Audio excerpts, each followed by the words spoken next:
বলে ঘরটা খুব সুন্দর লাগে, ঘরটা মনে দিলে কি সুন্দর, বাহ আমি হাত টান দিলে বালি জমি পড়ে। এটা প্লাস্টার রোয়ালের মধ্যে হাত টান নিয়ে আছে, তোমার আঙুল চলে যাবে। এর মধ্যে হাত টানা পালটি হয়ে যাবে, তোমার আঙুল চলে যাবে। তাহলে ভালো নয় এটা। আচ্ছা, এখন ঘটনা হয়েছে আমরা ওখানে যে ক্লাসটা করতেছি, ওরকম ক্লাসে ক্লাস 10 আমরা পরে ক্লাস 10 এগুলা কিন্তু ক্লাস 7 জিনিস, 8 জিনিস, 9 জিনিস, ছোট ক্লাসের জিনিস। বলে আমরা কেন করি? কারণ তোমরা আগে কোনো না করছো, এটা আমি জানি না। টাকি যদি দিছো তাহলে এটি হয়তো কিছু দিনই ভুল হয়ে গেছে, কেউ আছে করছো সিরিয়াসলি, হয়তো বা কালের কারণে, কোনো সময়ের কারণে হয়তো তুমি ভুলে গেছো আজকে। ঠিক আছে, তো আমরা রাশি বিজ্ঞান চ্যাপ্টারের মধ্যে আমরা মেইন পার্ট হচ্ছে গড় বা মধ্যমা সংখ্যাগুরু মান। এই তিনটা থেকে প্রশ্ন হয়, এগুলো বড় প্রশ্ন। এখন যে টপিকগুলো নিয়ে আলোচনা করবো এগুলো হচ্ছে ছোট প্রশ্ন। ঠিক আছে, দেখা গেছে পরীক্ষার হলে অনেক সময় যে এগুলোতে বিভিন্ন রকমের প্রবলেম হয়, তাই আমি যে কথাগুলো কইতে আছি এগুলো সব নোট করতে থাকো। ঠিক আছে, এখানে কিছু ডেটা লইছি 5 7 3 2 8 1 9 কইছি রাশিগুলোর গড় কত, কি দিয়েছি গড় কত। একটা জিনিস খেয়াল রাখবা, গড় বা মধ্যক একই কথা। কেমন? তাহলে গড় বা মধ্যক বাইর করতে গেলে আমরা সূত্র যেটা জানি সেটা হচ্ছে পর্যবেক্ষণের মানের সমষ্টি, পর্যবেক্ষণের মানের সমষ্টি বাই পর্যবেক্ষণের সংখ্যা, পর্যবেক্ষণের সংখ্যা দিলে আমরা গড়াইয়া পাবো। তাহলে এখানে পর্যবেক্ষণ মান কি কি আছে দেখো তো, 5 যোগ 7 যোগ 3 যোগ 2 যোগ 8 যোগ 9 যোগ 1 বাই কটা সংখ্যা আছে? 1 2 3 4 5 6 7টা। 7 দিয়া ভাগ করে দিলাম। ঠিক আছে, তাহলে কত হলো? 7 5 12, 12 3 15, 15 2 17, 17 8 25, 25 9 34, 34 1 35। হ্যাঁ, তার মানে এবার আমরা কাছে যেহেতু এখানে পর্যবেক্ষণের সমষ্টি 35 আছে, 35 কে 7 দিয়ে যদি ভাগ করি কত হয়? 5। অর্থাৎ ডেটাগুলো গড় আইলো 5। গড় কত আছে? 5। গড় আইলো 5। বুঝা গেছে? আমি ডেটাগুলো কেমনে লইছি যে এটা 7 দিয়ে ডিভাইড দিছি না, এটা স্ট্রেঞ্জ হওয়ার বিষয় না। আমি কিন্তু আমি কি বললা লইছি এগুলা এমন উদাহরণ দিয়ে গেছি। এটা দেখি অলরেডি এখানে আমরা এমনও পাই যায় 36 36 আইলে 36 এর তো 7 দিয়ে ভাগ যাইত না। তো 7 দিয়ে ভাগ না গেলে হয় মিশ্র ভগ্নাংশ না দিতে বা পয়েন্ট না দিতে, এইটুকুই কাজ। বুঝা গেছে? বুঝা গেছে নি? লেখা হয়েছে নি? তাহলে গড় বা মধ্যক বাইর করি কেমনে? পর্যবেক্ষণ যা দিব সবগুলো যোগ করব, যোগ করি কটা আছে এটা দিয়ে ভাগ করে দেব। বুঝা গেছে? এবার যদি তোমাকে মধ্যমা কোয়া হয় রাশিগুলো, তখন কি করবে? স্যার উচ্চ সীমানা না না, এটা হচ্ছে রেঞ্জ, প্রসার। এটা যদি জিজ্ঞাসা দাও কইছে তখন এটা কইয়া দিই যে তোমার যদি প্রশ্ন করে যে রাশিগুলোর প্রসার কত, কি কথা? প্রসার। প্রসার, যেটা ইংলিশে কোয়া হয় রেঞ্জ। তো রেঞ্জ বাইর করতে গেলে উচ্চ সংখ্যা কোনটা আছে? 9 আছে। আর একদম ছোট কোনটা আছে? 1 আছে। 1। এটা বিয়োগ করে দিই। মানে সবচেয়ে বড়টা থেকে সবচেয়ে ছোটটাকে বিয়োগ করলে যেটা পাবো সেটাই হচ্ছে প্রসার বা রেঞ্জ। আইতে পারে পরীক্ষা লিখে রাখো। ঠিক আছে, তাহলে রেঞ্জ বা প্রসার ইকুয়াল টু 9 - 1। বুঝা গেছে নি? হ্যাঁ, আচ্ছা গেল। এবার যদি কয় মধ্যমা, এটা মুছে দিলাম। এবার যদি কয় আমাদের যে রাশিগুলোর মধ্যমা কত, ভালো করে বুঝবা। রাশিগুলোর মধ্যমা জিজ্ঞাসি। এবার মধ্যমা, যেটা ইংলিশে কয় মিডিয়ান। কি কয়? মিডিয়ান। তাই আবার মিডিয়ান মনে করি, মিডিয়ান হচ্ছে মাধ্যম। মিডিয়াম হচ্ছে কি মধ্যমা। আমরা কাছে মধ্যমা বাইর করে লাগে, তাহলে মধ্যমা বাইর করতে গেলে আমরা সূত্র শিখতে হবে। তাহলে এখানে পর্যবেক্ষণের সংখ্যা দেখো আগে কি করবা, ছোট থেকে বড় সাজিয়ে পাই, ছোট থেকে বড় সাজিয়ে পাই। কি পাই? ছোটকে এক এরপরে এরপরে এরপরে 5 পাঁচ, এরপরে এরপরে 8 এরপরে 9 এখানে পর্যবেক্ষণের সংখ্যা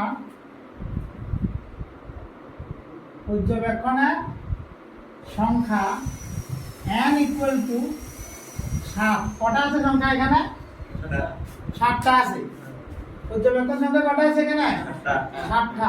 তাহলে 7 যুগ্ম না অযুগ্ম? যেহেতু দেখো, যেহেতু সাইনটা অটো উল্টো থাকা, অটো আসবে, অটো যাবে না কি, আমরা এমনি অটো 3টা 4টা এমন থাকে, এটা যখন উল্টে গেলে একটু তখন এটা যেহেতু এলে, যেহেতু 7 একটি অযুগ্ম সংখ্যা, সুতরাং মধ্যমা ইকুয়াল টু n প্লাস 1/2 তম পদ। তাহলে 7 যোগ 1/2 তম পদ ইকুয়াল টু 7 থেকে কত? 8। 8/2 তম পদ ইকুয়াল টু 4 তম পদ। তাহলে এবার ছোট থেকে বড় সাজাইছিল, এখানে 4 নাম্বার পদটা কত? 5 4 তম পদ। তো এখানে লিখে দাও যে এখানে 4 তম পদ হলো 5, সুতরাং মধ্যমা হবে 5। এখানে 4 তম পদ ইকুয়াল টু 5, সুতরাং মধ্যমা ইকুয়াল টু 5। শেষ। সেটা তো অযুগ্ম ক্ষেত্রে স্যার। Very good.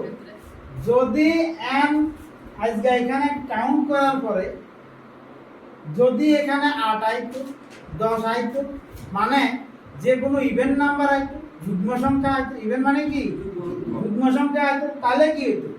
তাহলে সূত্র একটা লেখা লাগবে। তাহলে আমি সূত্রটা যদি লিখি, এদিক দিয়ে লিখতেছি কেমন? যখন n যুগ্ম হয়,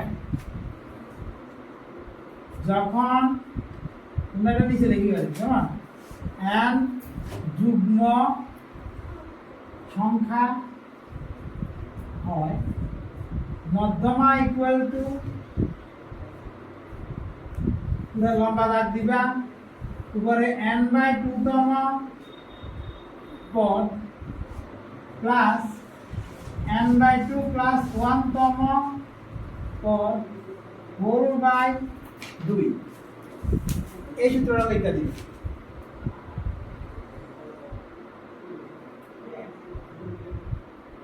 যখন n যুগ্ম সংখ্যা হবে n/2 তম পদ লিখবা। এখন n যদি 8 হয় তাহলে 8/2 তম, আবার 8/2 প্লাস 1 তম। 8/2 তম হলে 4 তম হইব, আর এটা হইব 5 তম। তো 4 তম পদ এখান থেকে গুণবা, 5 তম পদে কাউন্ট করবা। কাউন্ট করার পরে আমরা কি করব? মানটি বসাবো, যোগ করে 2 দিয়ে ভাগ করে দিব। বুঝছি না বুঝি নাই কথাটা?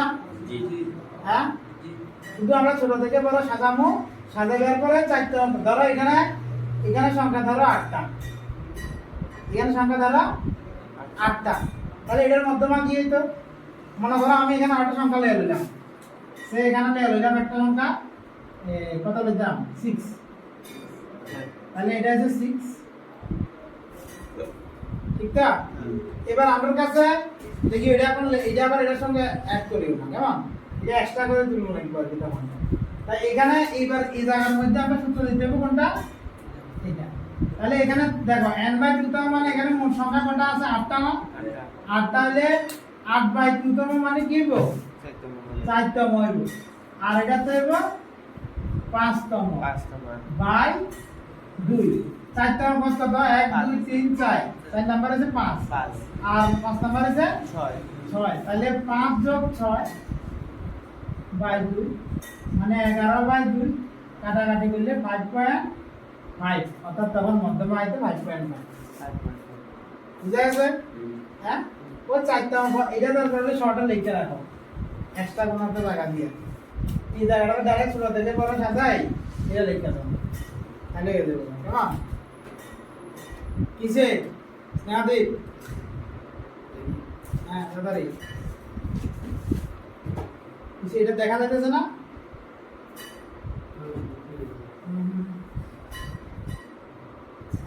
বুঝছে নেই বলে আটা জিনিস কই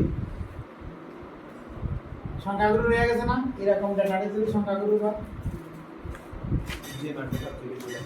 হ্যাঁ সংখ্যাগুলোর মান যদি কইতো এখানে এটা তো আমরা বাইরে করতে পারতাম না সংখ্যাগুলো এখানে সব সংখ্যাগুলো মান এরকম দিলে এক হইতে পারে সংখ্যাগুলোর মান 2 হইতে পারে 3 হইতে পারে 4 হাসবা 5 হইতে পারে 6 হইতে পারে 7 হইতে পারে 8 হইতে পারে 9 হইতে পারে কারণ এখানে কোনোটা রিপিটেশন নাই পুনরাবৃত্তি নাই ঠিক আছে এটা মুছে দিই আচ্ছা যদি এবার আমরা এরকম হয়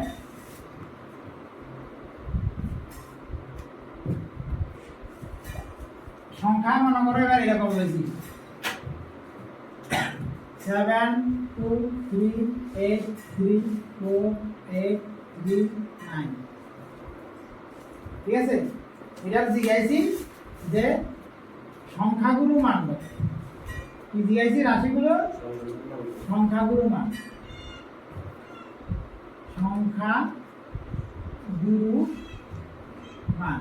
সংখ্যাগুলো মান মানে হচ্ছে যে মোড ইংলিশে কয় গেলে কি মোড মিন মিডিয়ান মোড এটা হচ্ছে মিন এটা হচ্ছে মিডিয়ান আর এটা হচ্ছে মোড ঠিক আছে তো আমরা যদি মোড কয় সংখ্যাগুলো মান কয় আমরা সেম ভাবে কি করব ছোট থেকে বড় সাজাবো ছোট থেকে বড় সাজিয়ে পাই কি পাই প্রথমে ছোটকে 2 কি আছে কটা তিনটা 1 2 3 4 আছে একটা আর 5 9 7 আছে 8 আছে 1 2 3 4 5 6 7 8 9 1 2 3 4 5 6 7 8 আটটা মিস দিছে কোনটা আট আর একবার লেখন লাগবে স্যার 8 দুইটা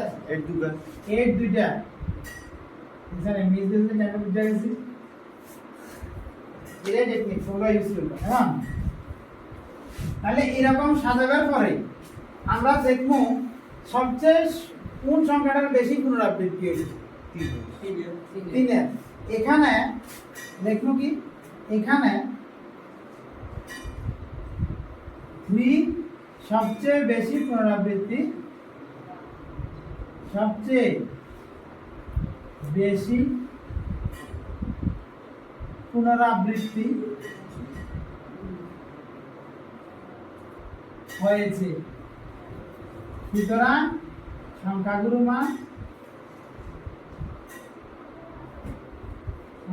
মান হবে 3 বুঝছি কথাটা যেটা সবচেয়ে বেশি পুনরাবৃত্তি হইব সেটাই সংখ্যাগুলো মান হবে বাস এইটুকু হলো মেইন কথা ঠিক আছে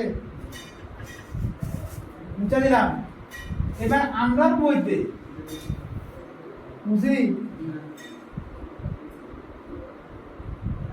এবার আমরা ক্লাস 10 এর বইতে আজকে আমরা 10 এর বইয়ের কি করব মধ্যক বা গড় কিভাবে বাইর করতে হয় সেটা করব গড় বাইর করার মেথড আছে টোটাল 3টা প্রথম কথা আমরা যে ডেটাগুলো প্রয়োজন গড় বাইর করতে গেলে চার্টের গড় বাইর করতে গেলে আমরা কি লিখব the sum of মানে summation of fi into xi by summation of fi।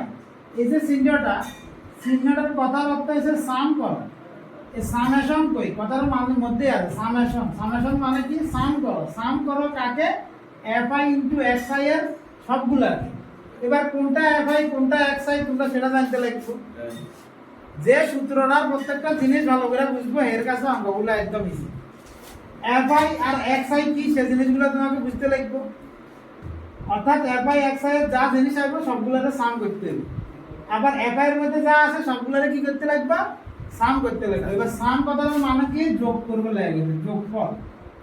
সাম মানে কি যোগফল। তাহলে চিহ্নটার মিনিং বুঝছো তো না বুঝো নাই? আচ্ছা এবার আমরা গড় দেখতে গেলে fi টারে কোয়া হইছে ফ্রিকোয়েন্সি বা পরিসংখ্যান। কি কোয়া হয় পরিসংখ্যান। xi টা কি xi টা হচ্ছে শ্রেণী মধ্যক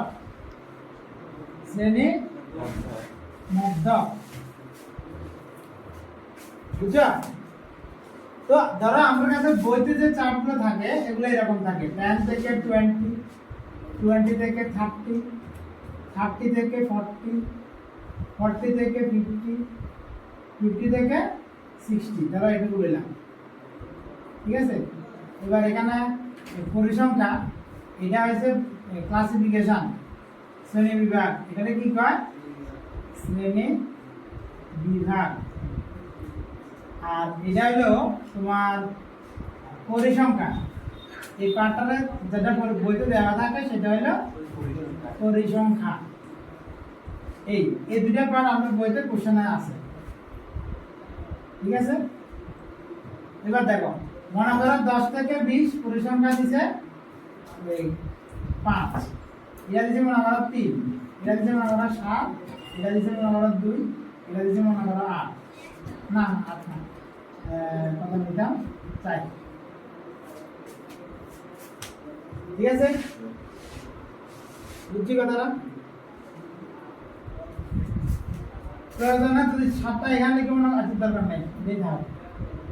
তাহলে পরিসংখ্যা গেছে আর এটা গেছে। এখন কথা হইছে এই যে fi কথাটা লিখছি না আমি পরিসংখ্যাটাতে কোয়া হয়েছে